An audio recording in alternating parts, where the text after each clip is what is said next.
Good evening, Baltimore. This is Harry Gray and Coach Lee. This is Changing Baltimore.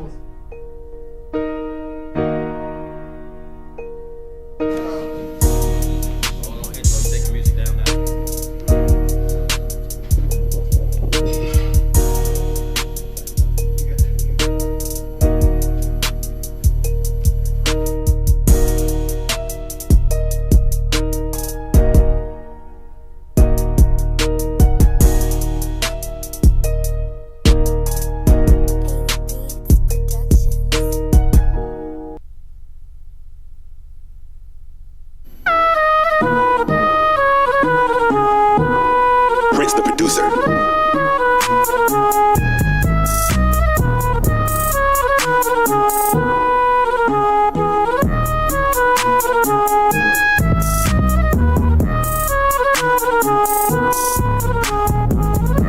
Welcome, Baltimore. Welcome, Baltimore. This is Changing Baltimore. I'm your host, Harry Gray. This is episode 22 of Changing Baltimore. See, as of right now, I'm by myself tonight. Coach said, co-host, he's at football practice tonight. We are brought to you live by Mo's Famous Seafood on Pulaski Highway, Tone Drone LLC, and Brainstream Media. We are definitely approaching the end of the 2019 year, man. It's been a very good year for myself and for this production crew with this show going on. We've been doing it since May. I'm very proud of where we are and where we're going to go in the future. Tonight's show, we definitely going to touch on some things that has been plaguing Baltimore City with adults and children. We're going to talk a lot about mental illness in our first segment of the show tonight. How many kids, how many adults is actually affecting? Is it coming to being a problem with some of these crimes and murders that we're having with our adolescents and our youth in the city? We're also going to talk some playoff football, state playoff football. We're down to state championships right now. Actually, the first championship game is tomorrow night at the Naval Academy between Linganore High School and Damascus High School. So we're going to give a little shout out to a couple of teams that's left in the area and really ask the question, is Baltimore City really at a position where they can compete at the state level in football? So we know definitely, we have your Dunbars who's been, doing it for years, but as a collective group, where are we and where do we stand in the state as far as football with everyone else? Also, is a question that I wanted to touch on again that we touched on 2 weeks ago. Are parents ruining the game for our young kids, both at the Pop Warner age group and the high school age group? There's some things that I saw last week at the Merville game at the end of the game, and actually was on the Montgomery County football blog that I saw that was kind of disturbing. And we're going to definitely touch bases on that also.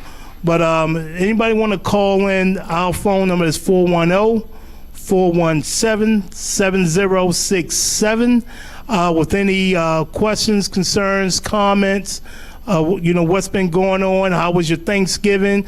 Are you prepared for the upcoming Christmas holiday? This is a holiday where, we find a lot of depressed people. So definitely this is one of those times, man, that we really got to come together and look out for one another and try to uplift one another. I think we fail to realize the meaning and the purpose of some of these holidays. It's not always, what have you done for me? Sometimes it's just being, happy that you're alive, because there's a lot of people that was here last week, last year, is no longer here.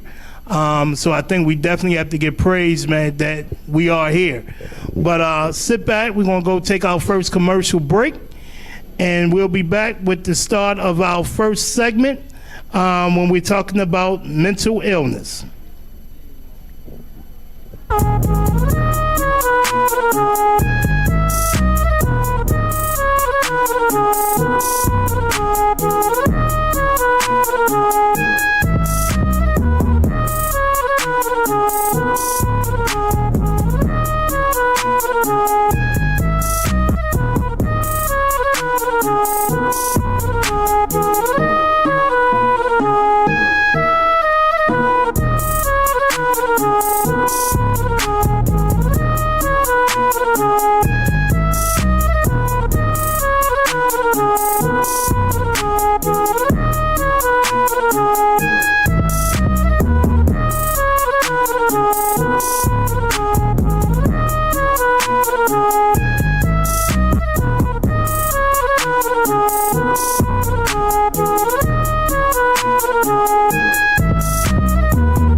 Welcome back, Baltimore. Welcome back.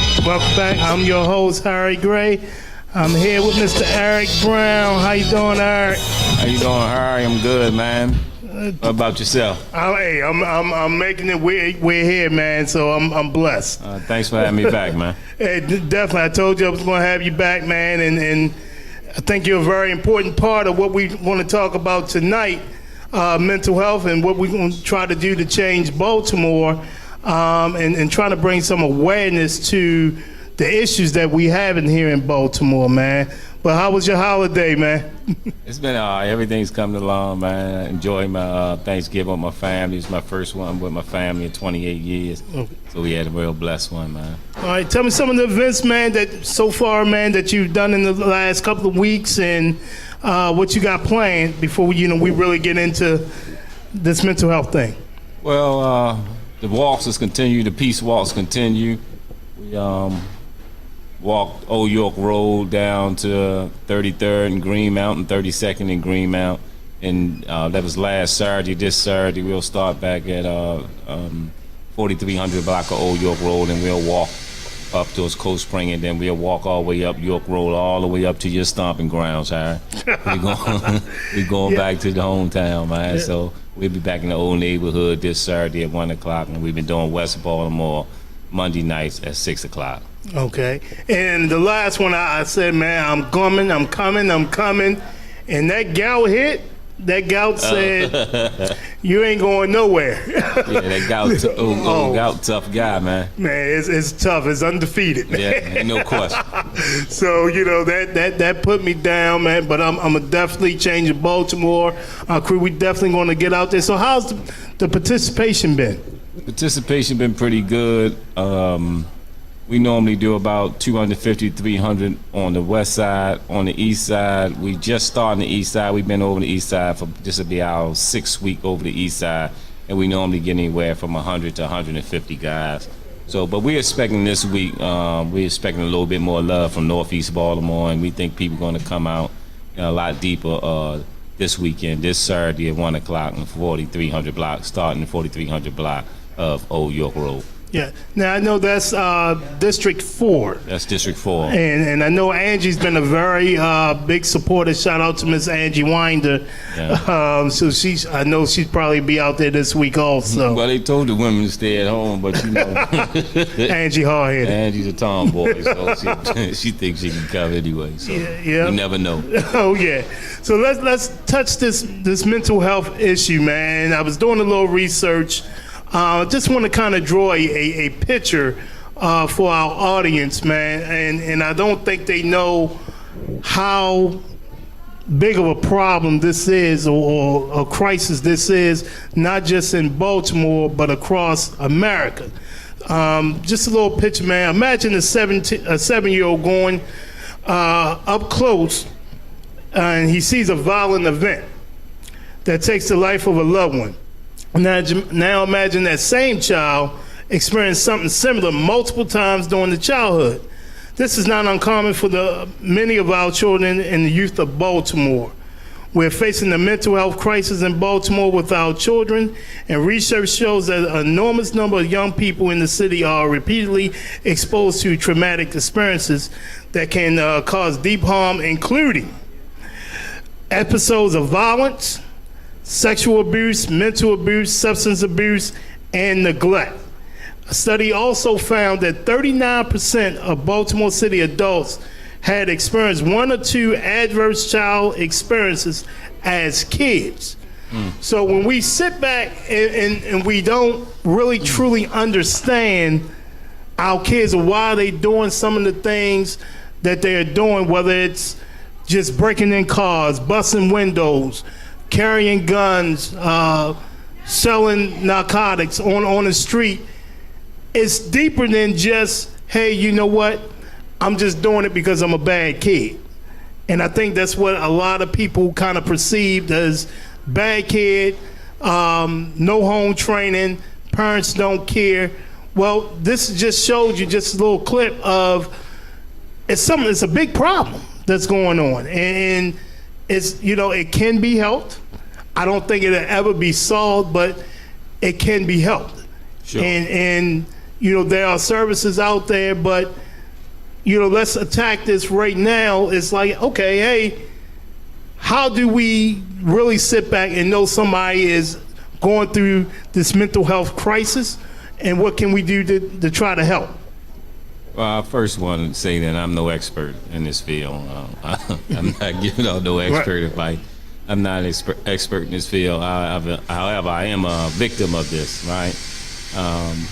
I've suffered from mental illness. I've accepted that, and I embrace it, and I've continued to get stronger every day in dealing with it. And by talking about it thus far, so it changed the conversation in the barbershops, right? It changed the conversation in my tags and titles spot. And so I'm if I can become the face of mental illness in this city, won't bother me any. I've embraced it, I'm dealing with it, and I'm getting a lot of support from my incredible family and my incredible friends. So, this is what it is. As my friend Russell Wise said, man, it's PTSD. I struggle with that. I'm a victim of that, and I just come from a very traumatic situation, but I'm here, Right. and I'm fighting.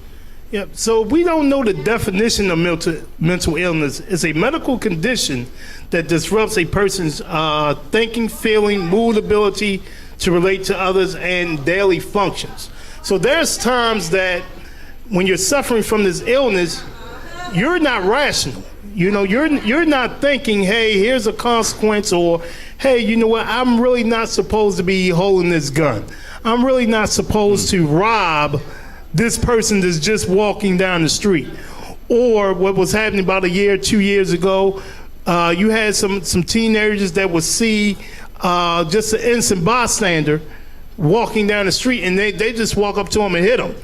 It's called the knockout game. Yeah. So the thing is, we don't sit back and realize like, well, it has to be something, going on with that individual. Even with the kidnapping right now, there's everybody talking about the kidnapping and the sex trafficking. It might be some money involved with that, but it takes somebody that's really sick to say, let me take this child, let me take this parent or daughter from or mother from their family, right? And whether it's going selling them, whether it's killing them, they're doing something. So it has to be something that's triggered. I strongly believe that my youngest daughter is suffering from mental illness, and talking to her mom, we all as African Americans, we don't want to accept the fact that hey, something may be wrong. Right. And no, we don't need help. And I've talked to her and said, hey, you know what? Daughter needs therapy. Let's take her to therapy. Let's make sure she goes. And, as all African Americans do, most of us, we will say, hey, guess what? No, we don't need therapy. We don't need the help. Right. Because they're so afraid that something is going to trigger something inside of them that's deep that they don't want coming out. And by my daughter going, my ex-wife feels like she has to go, and she feels like she may be to blame of whatever issue that's going on. And I've been trying to tell her, no, that's not the situation. It may not be you. Right. The traumatic experience might have been us being divorced, that we never sat back and talked with our kids about. It was just a matter of saying, hey, you know what? This is not what I want to do anymore. So your dad is living here. I'm going to live here. And that's how we're going to do things. I'm going to sit back and I'm going to get a relationship. And I'm not going to stop my life from being whatever my life is. So that's a traumatic experience.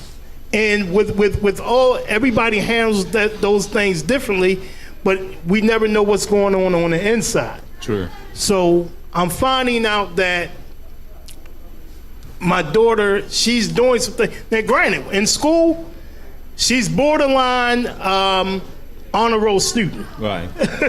When you talk to the teachers, talk to the administrators, they would say, she's a lovely child, she's beautiful, but, and when you hear that but, you're like, okay, here you go. But she has this mean streak in her that she will, Mr. Gray, she would just punch somebody in the mouth. And you're looking like, huh? He's like, yes,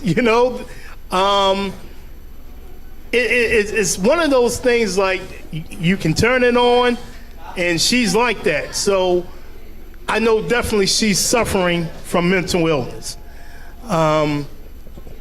So some of your experiences, man, that I think you might, so the crowd can kind of relate to some of your experiences.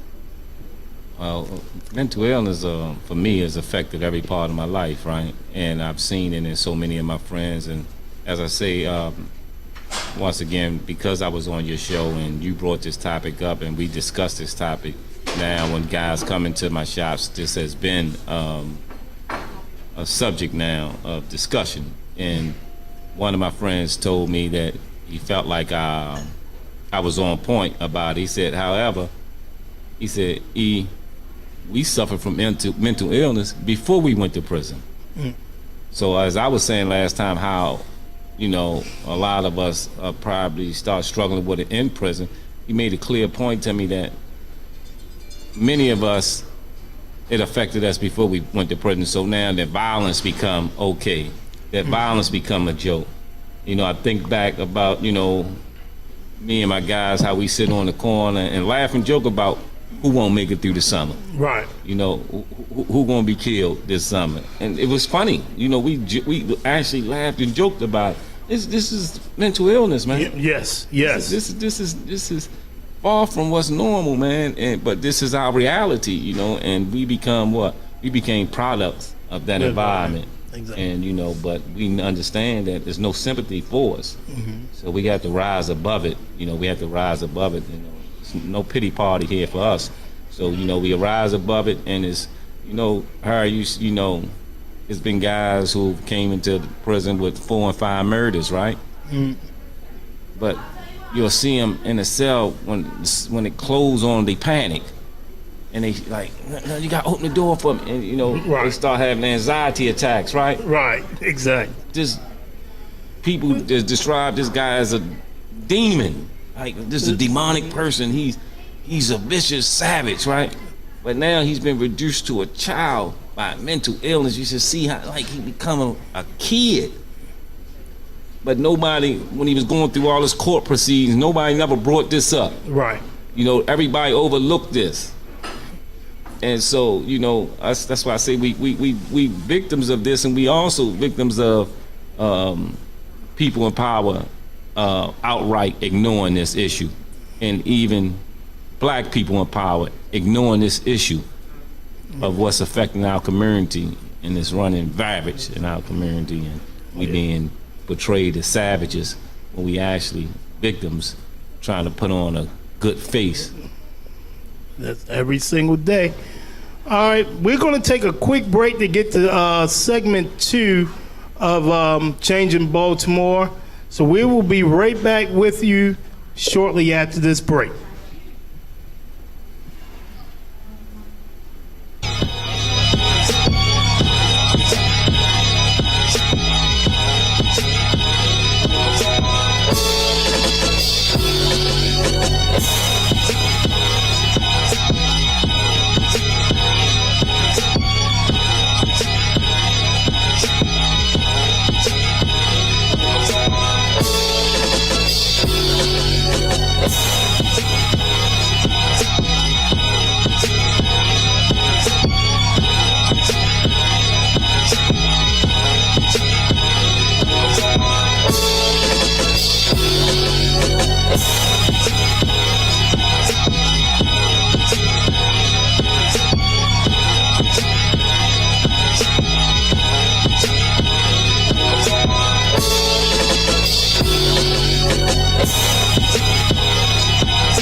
wasn't from city, man, you probably forgot one of them numbers. You forgot to count down, man. Welcome back, Baltimore. I'm your host, Harry Gray, for Changing Baltimore. To my left, just joining us, Mr. Gary Smith. How you doing, Mr. Smith? I'm fine, man. Thanks for having me again. All right, and to my right, Mr. Eric Brown, man. This is segment 2 of Changing Baltimore. We're talking about mental health. Another quick fact about mental health. There's approximately 175,000 people in Baltimore City that have mental health, mental illness, excuse me. 20% of the children and adolescents are ages 13 to 18 to live with it. So again, to go back to when we talk about why are all these teenagers and adolescents committing all these crimes, there's the numbers right there to kind of show it, that hey, they're suffering from something. This is not bad kids. Sometimes, they just can't control themselves. I work, in Baltimore City Public Schools, and I work with special education. And every day, I go to work. We have about 5 kids in our whole entire program. Sometimes those 5 kids is all 5 of them come. It feels like it's 35. And 2 kids can kind of make the difference out of the whole day. If those 2 kids don't come, the day goes smooth. Wow. But those 2 kids come, it's going to be all hands on deck. And it's not because they don't want to do right. It's, hey, I'm suffering from something. Mental illness, emotional, disability, I got it. And guess what? I'm not medicated. So I'm going to sit back and I'm going to run up and down these halls today. You ain't going to stop me. And when you try to talk to them and to stop, the very first thing each and every kid will say, don't put your hands on me. Don't touch me. And you gotta be like, rights. I'm nowhere near you. They know their rights. I'm nowhere near you. So it's all defense mechanisms. It is. But these kids, they can sit a classroom off. Yeah. They will sit in the classroom and just say, man, I'm not doing nothing. I'm gonna just make paper airplanes and I'm gonna throw them. So then they tell us, well, do proximity control. Gotcha. I'm gonna sit right next to you. And you will literally sit back, and those kids were like, don't sit next to me. Why are you sitting next to me? Why are you sitting next to me? And you will spend 15 minutes of class time explaining to the kid why you're sitting next to him. And during the whole time, the other kids that have emotional disabilities and suffering from mental illness, they're looking back at you trying to find out what you're going to say. Right. What you're going to do. Nobody's learning. Nobody's learning at that time. And also, it's 90-minute classes still? It's 90 minutes. Some schools do the 50, 55-minute classes. We're on that 90-minute block. And everybody knows if you really do the research, our kids lose their attention span in 45 minutes. Right. They're done in 45 minutes. So, one of the things I try to tell my teachers, we have to be proactive. We have to have a great lesson plan. We have to engage these kids, and these kids will tell you really what's going on. Yes. If you're talking too much, they're going to tell you, man, you talking too much, shut up. I actually, today, it was my first day back to work today, and I had a kid that sat back for 20 minutes and talked about how big my head was.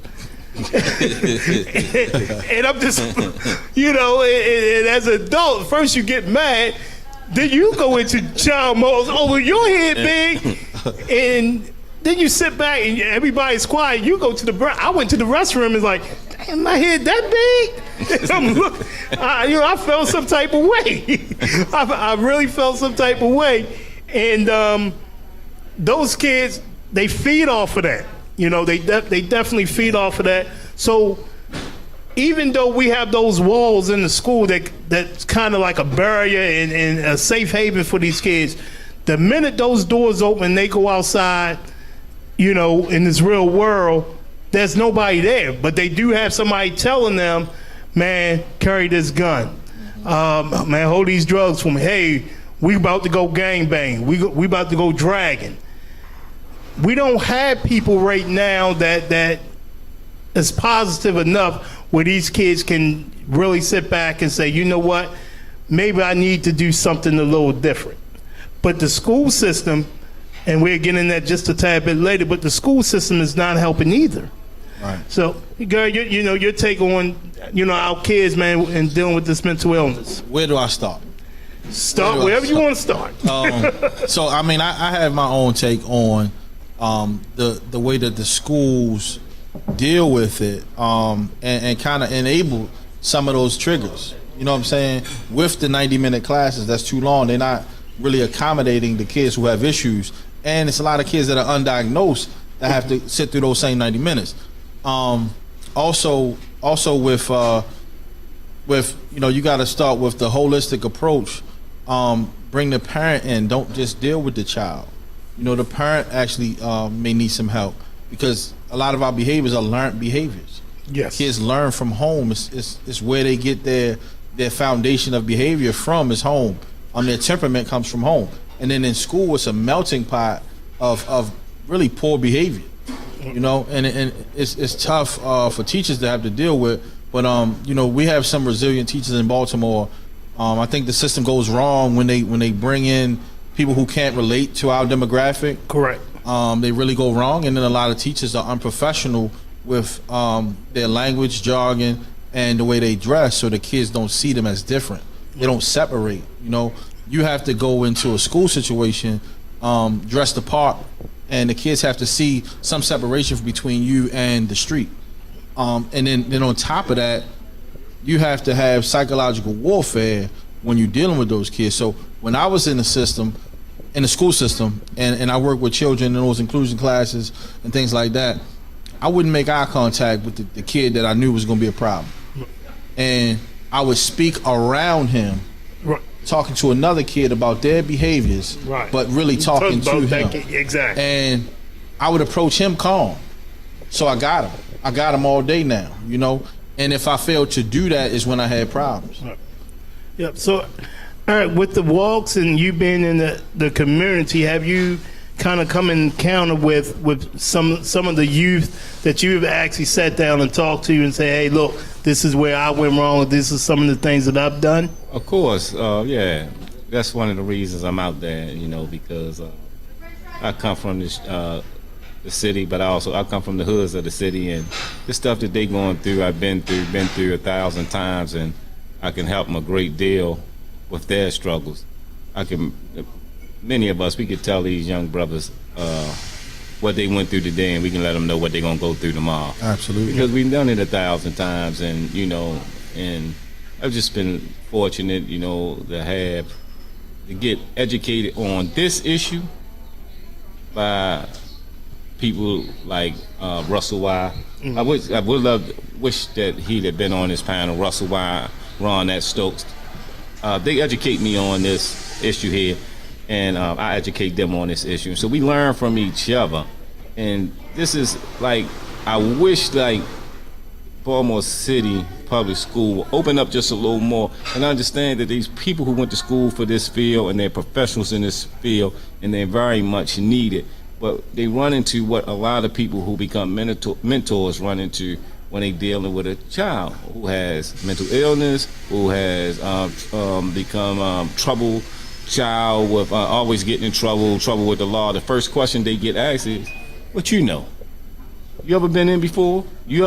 Child is trying to get off drugs. You ever been high before? So you come in with all these degrees, but you don't have the experience, and so you get dismissed easily by the child. However, if you would have just let people who've been through this stuff into the school system and let us get educated by these professionals so that we can give it to the child, because I believe through us they will be more receptive of it. That's the frontline leadership. Yeah, I believe they will be more receptive of it and start boxing us out and let us in so that we can help our own, because of many of these problems in this city, guys like me created them many years ago, and now I'm back because I want to solve them Right. So let us make our amends. And I'm gonna tell you one of the things that a lot of kids say in school that we consider or we say that's troubled kids. First thing they will say is, "Well, you've never been to jail." That's right. And my reply to them, "You're right, and I don't want to go." That's right. I don't. That's right. So, but they will say you can't relate, and I say, personally, you're right. I can't see myself behind bars and being told when to eat, when to move, when to do this. I can't. I would go crazy, even if I'm in there for an hour. I don't want to go. But I've been around people. I know people that have been, and I've talked to them. And they tell me how it is, which makes me say I don't want to go even more. That's right. Right. But so I'm trying to get you That's right. to get to a point where you don't have to go. And they will try to be rational with that whole discussion to tell you why they're going to go. Because they done seen so many people around them go. Wow. And they saying that's what I'm leading up to. So my uncle Derek went to jail. He's been in jail for 20 years, and he did this, and this. But that was my favorite uncle. And I said, that's your favorite uncle? He's been in jail 20 years. You don't even know him. You only 12 years old. Right. When I heard about him. That's his favorite uncle. Yeah, but that's your favorite uncle. Yeah, so I get it, but it's so many people that these kids they don't know to look up to the person that has a college degree, the person that started the business, the person that was grinding to open up certain businesses, even though they didn't have the college degree. I'm being honest, growing up, I want to say around 17, 18 years old, 16, 17 years old, I was actually, for a period of time, ashamed of my dad because my dad, he was a hack up the Alameda Shopping Center. And, you had some people that, would laugh, your dad a hack, he's a hack. So that's a form of bullying now. It wasn't bullying back then. Exactly. Because, Back in the day, that was just crack. Exactly. Now it's bullying, and it's to the 10th power. Exactly. Yeah. And I didn't take it, outside, you didn't take it personal. But when you got inside, you kind of like, man, hey, you know what, that kind of hurt. But I looked at what my dad did without a college degree, without a high school diploma, with only a 7th grade education. He had a grocery store that he had for over 30 years. Those lights were never off. There was always food in the refrigerator. We had the same phone number up to the day that him and my mom passed. Yeah. Right. So I was on Up North Road. I grew up there. I was pretty much born and raised on Up North Road. I left there at 32. My dad passed when I was 42 and 43.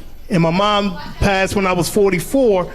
The same phone number that I had when I was 4 or 5 years old, we still had.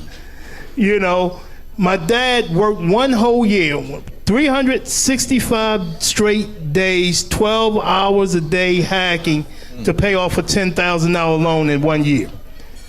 And when I look back at that, I said, wow, I can't even save $1,000 in a year. But he was able to do that. So, yes, I can kind of relate to some of the things that's going on with our kids, but we had the fathers in the home. Right. And those fathers would put a switch, a belt, a extension cord to our butt when we weren't doing right. They didn't let us disrespect our mothers. We don't have that anymore. It was unacceptable back then. And also, everybody was on the same page. Now you got so many people divided when it comes to discipline and child development. So that creates more of a problem because it's confusion. Mm-hmm. Yep. So this mental health thing, man, we can go on and on about this, man. Yeah. Right now, we have over 316 murders in Baltimore City. We just had 3 youth arrested for beating up and carjacking a woman that was caught on film. And they left the car at Madame Mall, and they were caught. Well, if that's not part of mental illness, I don't know what it is. So we have to try to help our kids out. We have to, yes, they're squeegee kids. We got squeegee kids out there. Yes, they're going to get mad if you don't give them money. But sometimes instead of just saying no, roll your windows down and just talk to them and say, hey, look, I ain't got it today. Yes. You know, I promise you, next time I come through here, I got you. You good for the day, though? Let them know. I mean, there's one time that I got out and I sat and talked to a couple of the kids, and it was like, look, I got $3 in change. Y'all got it all. Here you go. But why are you out here? And they were able to say, man, look, hey, better than robbing people. Yeah. You know, so I got you. You know, I got it. So we definitely have to attack that. But Mr. Eric Brown, again, tell everybody, when is the walk again? Okay, so the walk is this Saturday, 1 o'clock. We're going to start at the church on the 4300 block of Old York Road. Hope you guys come out, and we're going to walk north.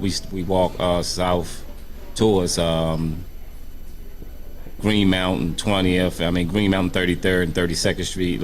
This week, we're going to walk north up towards York Road, Cold Spring, McCabe, Sheridan, Bennett House, and we just gonna keep going up, I guess, until we fatigue kick in or something.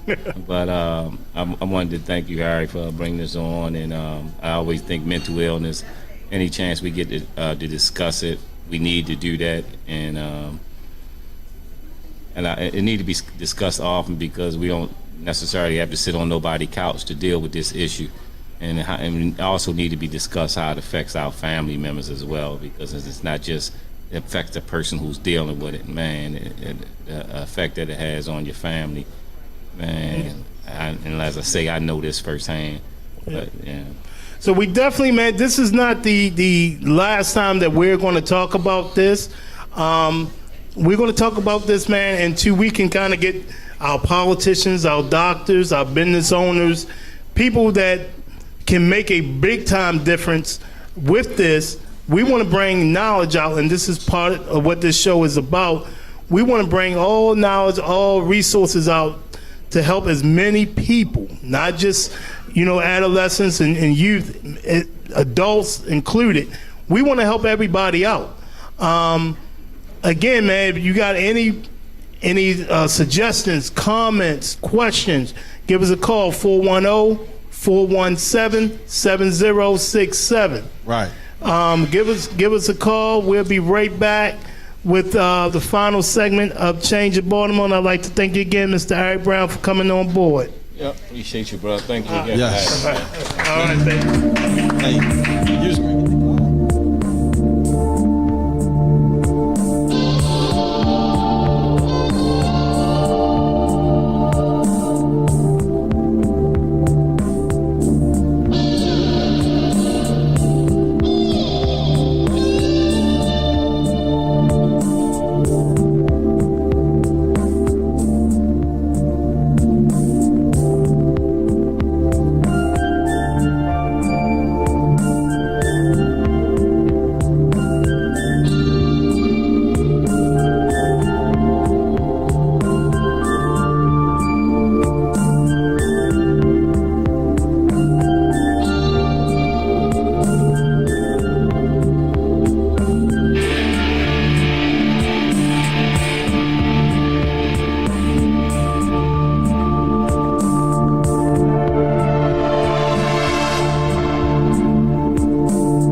Welcome back, Baltimore. I'm your host, Harry Gray. This is Changing Baltimore, brought to you by Mo's Famous Seafood, Pulaski Highway, Tone Drone LLC, and Brainstream Media. Again, thank everybody for tuning in. If you have any questions, comments, just give us a call, 410-417-7067. In the last 14 minutes of the show, we're going to get into some high school football playoffs. I'm kind of sick right now when I talk about it, but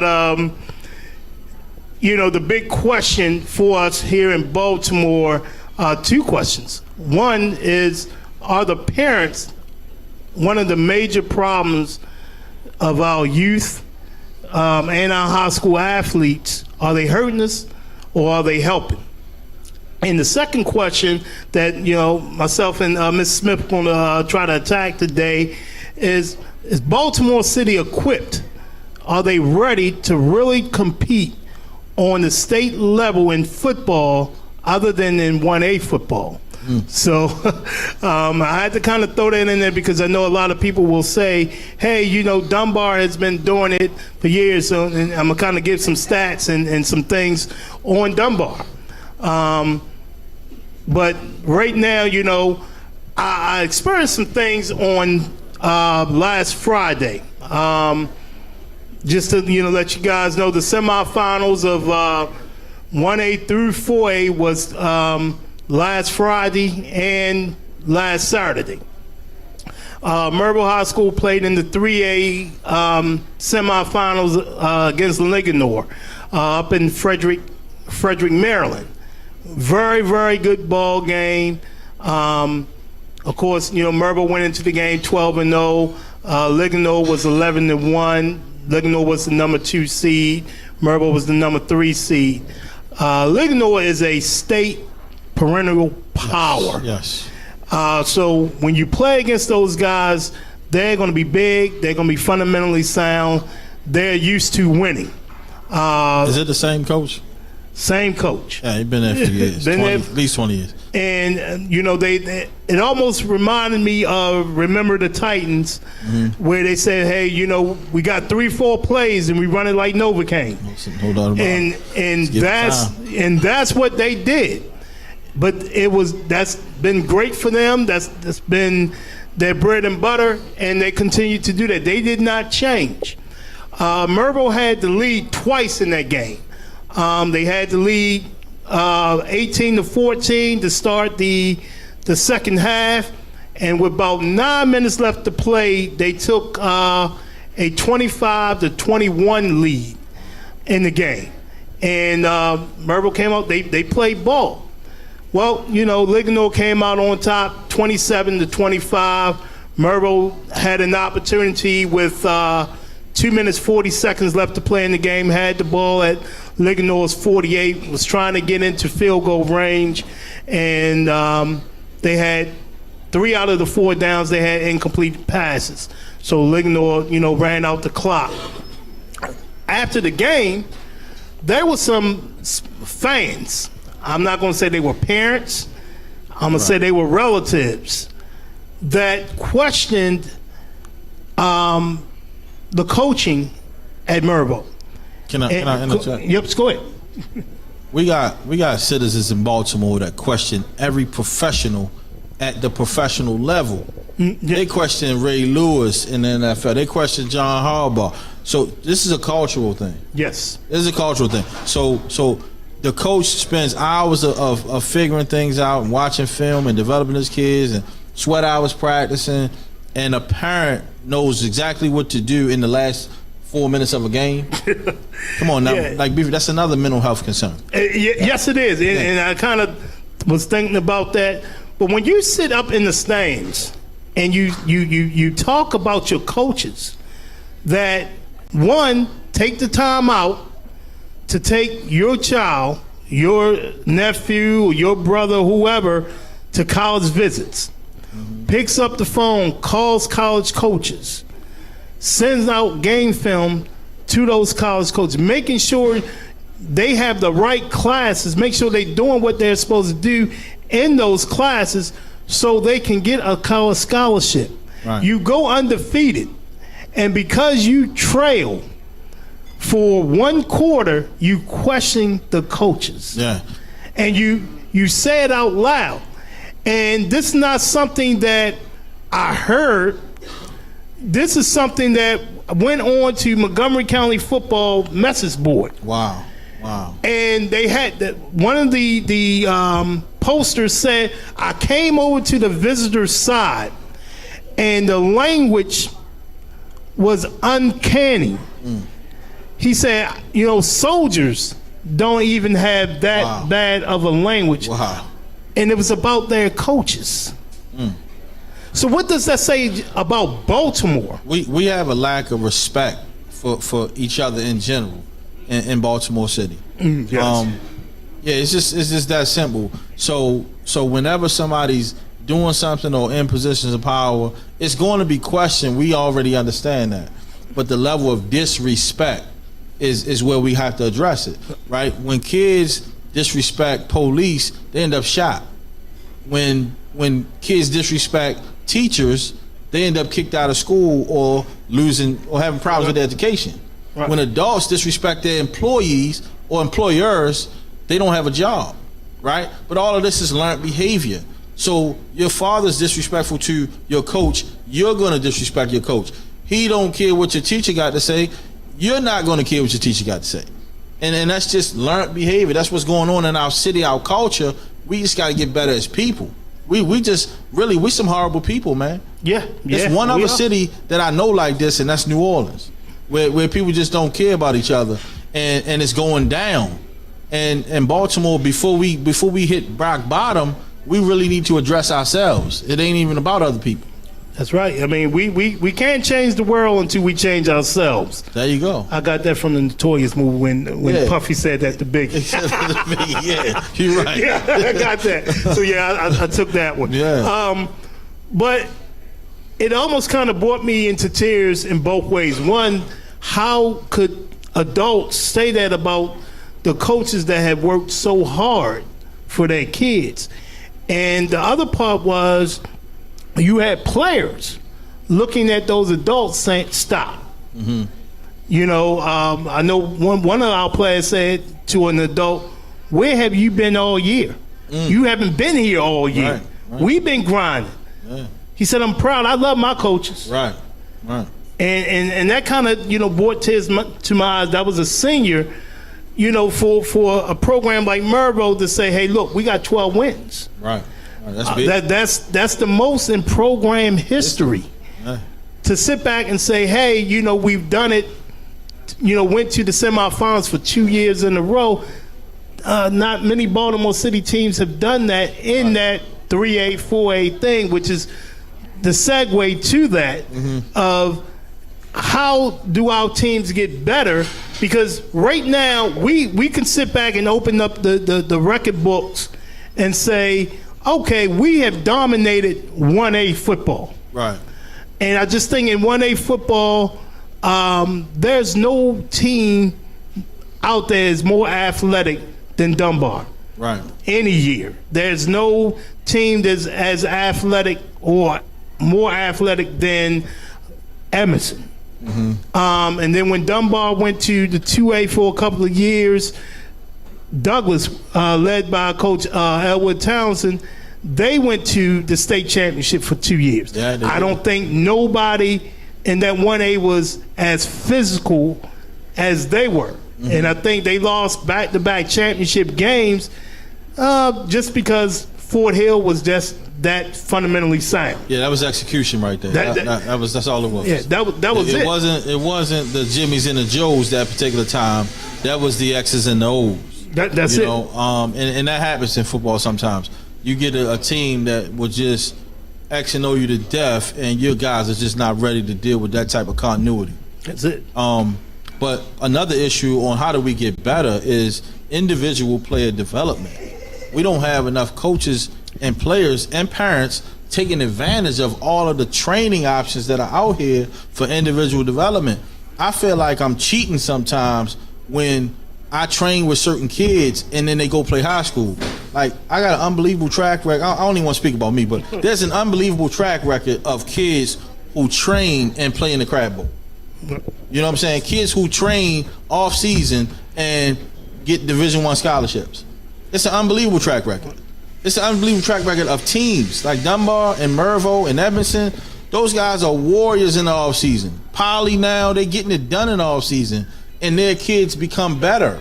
Right. So you can almost tell by the off season who's going to win it, because you see some teams have 40 or 50 kids out there when they out there 7-on-7, and then some kids have 20. Right. That's a problem. That's a problem, and the AD should address it in the summer, but they don't. You need to address it when you see it. We need to get our numbers up, Coach. How do we do that? How do we work together to do that so that we can put a viable product out on the field? But the ADs kind of sit back and just wait until it's eligibility time and just do their job. We don't have enough input in the off season and with fundraising and things like that.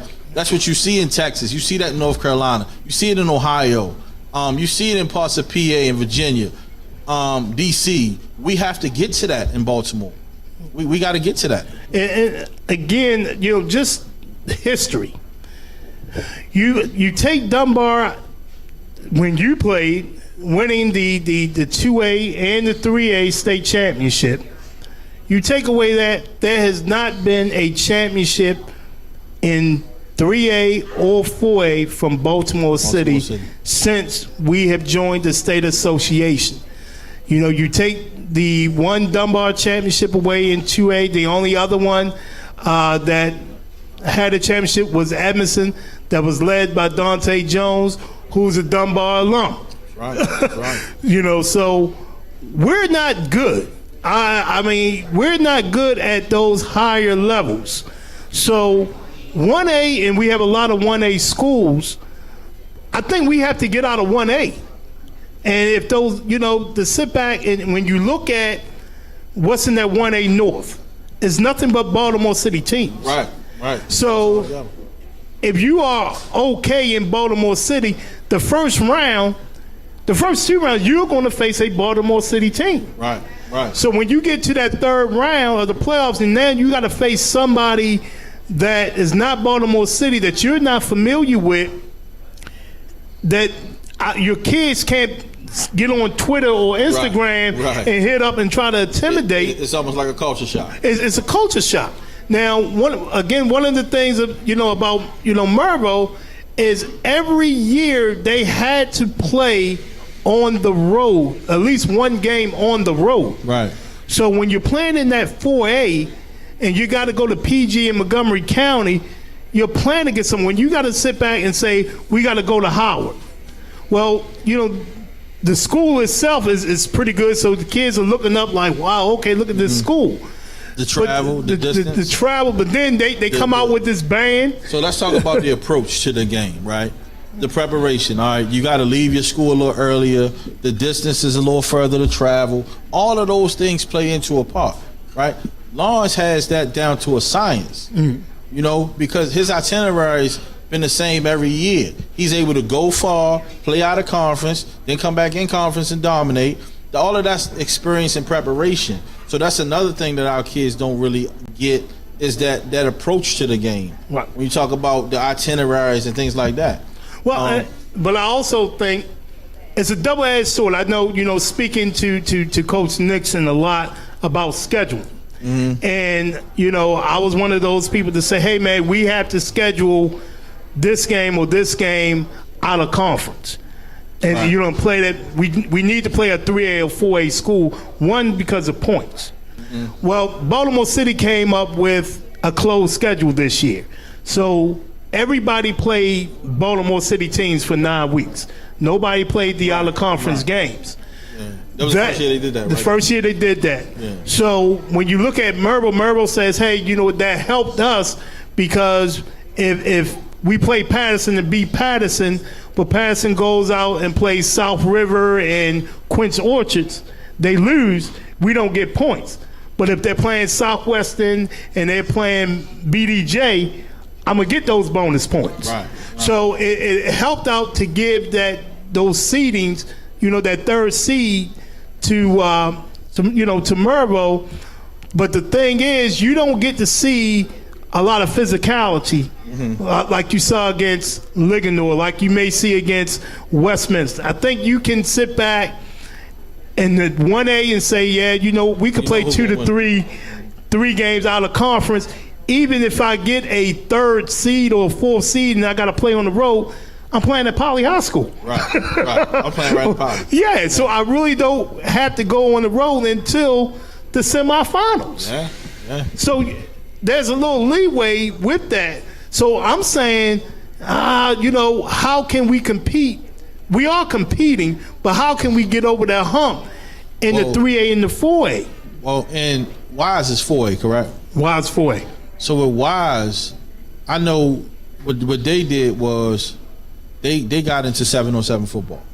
The OC at Wise runs this whole Maryland Flex 707 program. Right. So the kids are developing in the off season. Right. They're getting so much other training that the other 4A schools not getting. Right now, when they hit the field in the regular season, they playing at a whole nother level. It's all about player development, and then the coach DeLon Parrish, he does a good job of getting these guys in shape and getting ready for the season schematically as well. So I just feel like everybody who's doing the extra stuff in the off season are the ones who putting up the trophy at the end of the season. Yeah. All right. Well, this is our show for tonight.